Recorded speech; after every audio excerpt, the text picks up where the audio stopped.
तर नमस्कार. मी सध्या पवन हॉस्पिटल गोटी या ठिकाणी आहे आणि या ठिकाणी डॉक्टर जयंत कोरडे सर, केकरे सर आणि पगारे सर. तर गेले 20 वर्षापासून मला वाटतं डॉक्टर साहेब हे आरोग्य सेवेमध्ये आपली सेवा बजावत आहेत आणि त्यांच्याकडून आज आपण जाणून घेऊ त्यांचा जो या हॉस्पिटलचा अनुभव म्हणा, पेशंटविषयी. आणि एक दुसरी गोष्ट तालुक्यामध्ये खुशीची आहे, आनंदाची गोष्ट म्हणजे की जी योजना गव्हर्नमेंटची आहे की आयुष्यमान कार्डमधून 5 लाखापर्यंत मुफ्त इलाज यांच्या हॉस्पिटलला त्या योजनेचा लाभ होते आणि मान्यता भेटलेली आहे. ह्या सगळ्या गोष्टी आज सरांकडून जाणून घेऊया. तर सर, हे कोणत्या कोणत्या योजना तुम्ही मुख्यतः या हॉस्पिटलमध्ये करतात? नमस्कार. मी डॉक्टर जयंत आबाजी कोरडे. मागील 20 वर्षापासून आपल्या तालुक्यातील घोटी या गावामध्ये आरोग्य सेवा देत आहे. मी 2005 साली सर्वप्रथम इथे घोटीमध्ये पोस्ट ऑफिस समोर माझं क्लिनिक चालू केलं. त्याच्यानंतर 2012 पासून आम्ही 12 डायरेक्टर मिळून इथे पवन हॉस्पिटल मल्टी स्पेशालिटी हॉस्पिटल हे निळ्या माडीच्या इथं चालू केलं आणि आताच लवकरच एक 4-5 महिन्यामध्ये आपलं पवन मल्टी स्पेशालिटी हॉस्पिटल स्टेशनला नवनाथ नगर इथे चालू होणार आहे. मित्रांनो, गेल्या 20 वर्षापासून आरोग्य सेवेमध्ये काम करत असताना बरेच अनुभवी आले, चांगले वाईट बरे आले. मी गव्हर्नमेंटमध्ये काम केलं. इगतपुरी ग्रामीणला 4 वर्ष वैद्यकीय अधिकारी म्हणून कामावर होतो.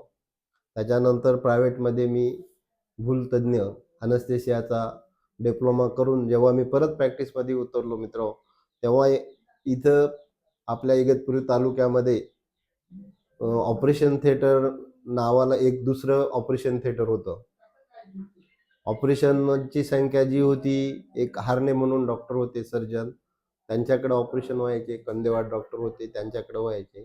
तेव्हापासून मित्र इथं ऑपरेशनला घोटी आपल्या खेड्यागावात सुरुवात झाली आणि हळूहळू आता आपल्या घोटी गावामध्ये 15 ते 20 मोठे हॉस्पिटल आपल्या घोटी गावात सर्व तालुक्याला सुविधा देतात आणि 8 ते 10 हॉस्पिटलमध्ये आपल्या जसं पवन हॉस्पिटल आहे, इथे प्रधानमंत्री जन आरोग्य योजना व आयुष्यमान भारत योजना ह्या योजना चालू झाल्या आणि ह्या योजनेतून आतापर्यंत हजारो लोकांच्या मोफत शस्त्रक्रिया, मग त्या शस्त्रक्रिया हाडांच्या असो, मुतखड्यांच्या असो, गर्भपिशवीच्या गाठी असो, स्तनांच्या कॅन्सरच्या गाठी असो, नाकाचे ऑपरेशन, कानाचे ऑपरेशन, सर्व प्रकारचे ऑपरेशन सरकारी योजनेतून आपण फ्रीमध्ये करून देत आहोत. आणि मागील गेल्या 2 महिन्यापासून आपल्याकडे ती योजना सुरू झाली.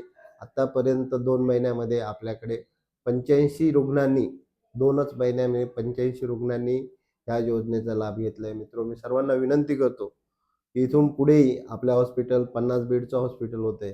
तिथं आपल्याकडे कार्डियाक इतरही मोठ्या योजना, ज्या मोठ्या 5 लाखापर्यंतच्या सर्जरी येते, ट्रान्सप्लांट वगैरे, ह्या आपण तिथं करू आणि आपण तालुक्याला ती सेवा देऊ, असं मी आमच्या सर्व पवन टीमच्या वतीनं जाहीर करतो. धन्यवाद. तर सर, तुम्हाला असा अनुभव आला का की एखादा व्यक्ती तुमच्या हॉस्पिटलला पैसा अभावी किंवा पैसे कमी असतील किंवा त्याचा इलाज केला गेला नाही, असं कधी घडलं असेल का? नसेल घडलं? निश्चित मी सांगू शकतो की आमच्याकडे आतापर्यंत कमीत कमी 8 ते 10 असे पेशंट आहेत का त्यांनी डिलिव्हरी फ्रीमध्ये केलेली आहे.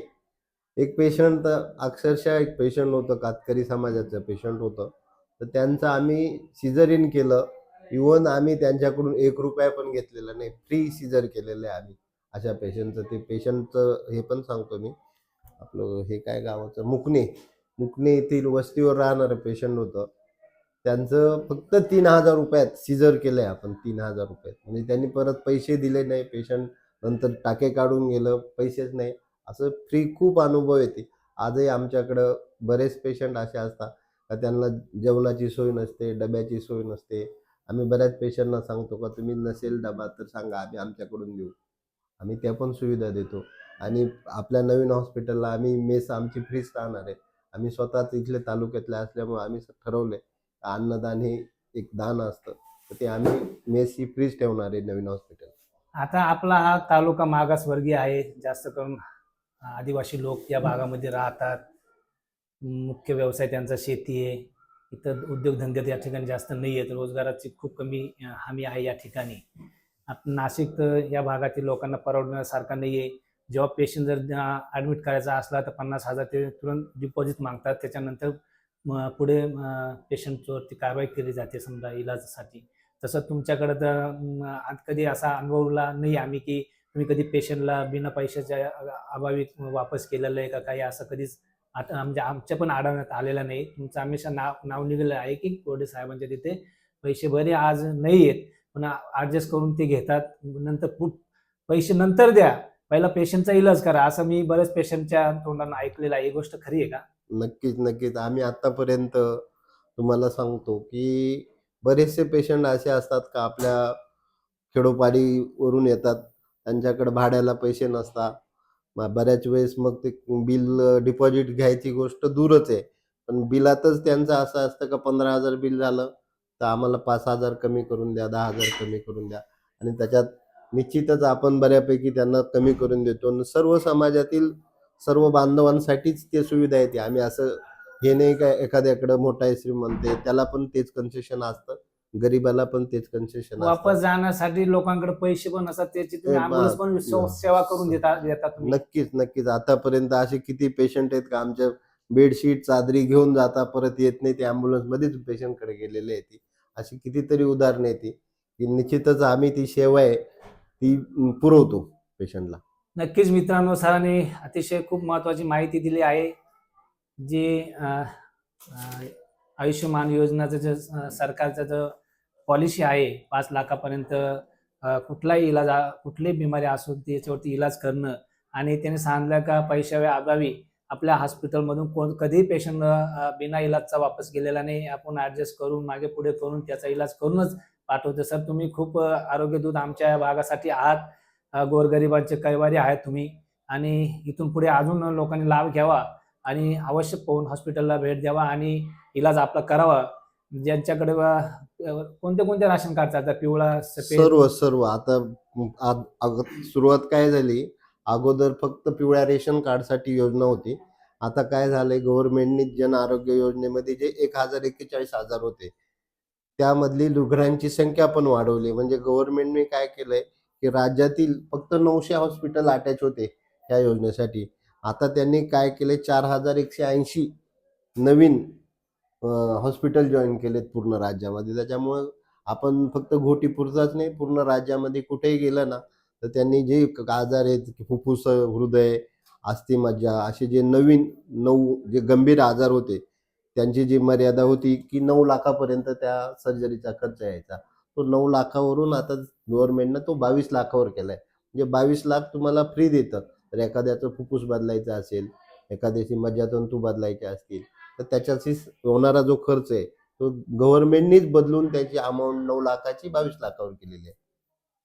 सर आरोग्य सेवेबरोबर मला वाटतं तुम्हाला सर समाजसेवेची पण खूप आवड आहे. नक्कीच. आम्ही दरवर्षी असे कॅम्प घेतो, इतर खेड्यापाड्यांवर घेतो.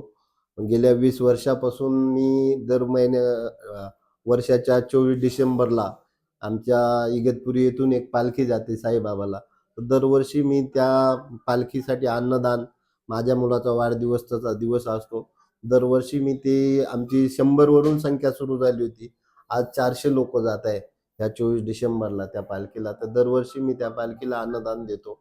त्यांचा जो मुक्काम असतो पहिला आश्रमशाळेत, आपली कवडदऱ्याची आश्रमशाळा आहे झोले साहेबांची. त्या आश्रमशाळेतील सर्व विद्यार्थ्यांना, त्या मुलांना. आणि दरवर्षी आमचे 3 महिन्यातून कॅम्प होता. म्हणजे खेडोपाडी कॅम्प होता. त्या खेड्यावर आम्ही मोफत आरोग्य शिबिर राबवतो. त्या आरोग्य शिबिरामधून औषधं, गोळ्या काय पेशंटला फ्री देता येईल तेवढं आम्ही करत असतो. तर मित्रांनो, सरांसोबत कधी तुमचं जर गाठ झाली असेल, कधी त्यांच्या हॉस्पिटलला तुम्ही भेट दिला असेल, तर त्यांचे विचार कसे आहेत तुम्ही नक्की शेअर करा, कॉमेंट नक्की करा तुम्ही. सर खूप खूप धन्यवाद, तुम्ही 2 नमस्कार. शब्दासाठी वेळ काढला त्याबद्दल. तुमचं पण सर खूप खूप धन्यवाद. गुणाजी आला नाही ना आमचा.